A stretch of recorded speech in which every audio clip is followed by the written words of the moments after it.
right. And do you, in fact, want to plead guilty? Yes, ma'am. All right. And you've had enough time to think about it and to discuss it with your attorneys? Yes, ma'am. Rodelius Ryan, aka Lil Rod, is one of the youngest people indicted in the YSL trial.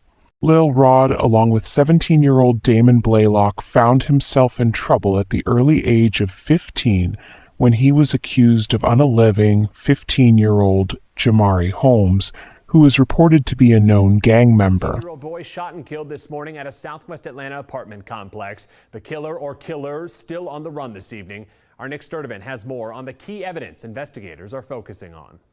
People that live at this apartment complex on Mount Zion Road in Atlanta tell us they were surprised to wake up to flashing lights and crime tape early Saturday morning. And more surprised to find out what officers found.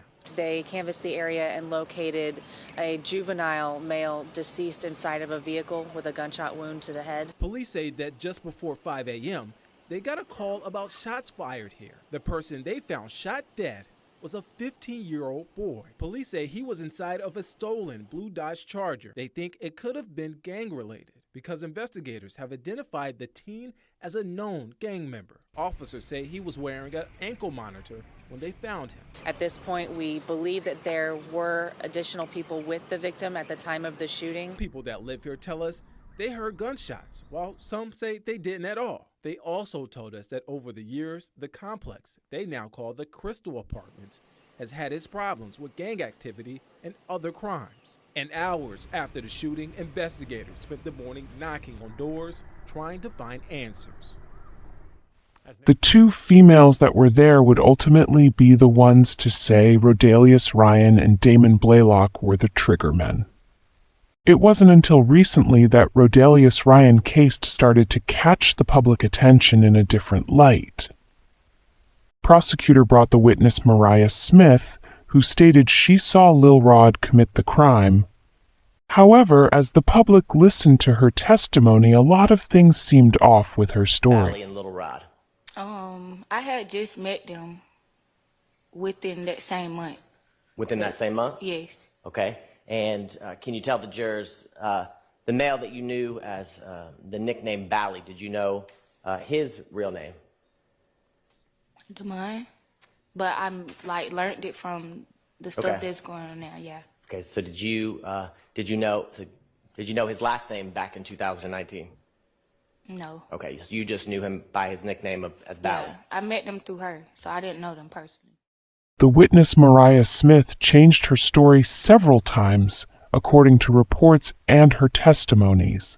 It seems more as if the girls involved were more than innocent bystanders. Her story would change to something that caught the world by surprise. Mariah Smith went as far as to say she had been kidnapped and locked in a basement by the defendants, where she found a phone and was able to call her grandmother and mother, whom never notified police of the kidnapping, counsel. Now, for the defendant questions why this was never told to investigate.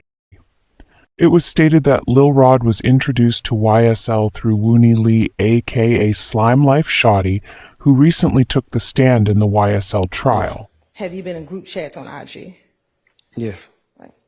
Have you been in group chats or had DMs on IG with Jeffrey Williams? Yes. What was his Instagram name? What is his Instagram name? Lil Rod would take a plea deal of 10 to serve commuted to time served. Even after being locked up, trouble wouldn't stop for Lil Rod. Allegedly, he came to court and was detained by court officers, claiming the young defendant had a marijuana odor coming from his clothes.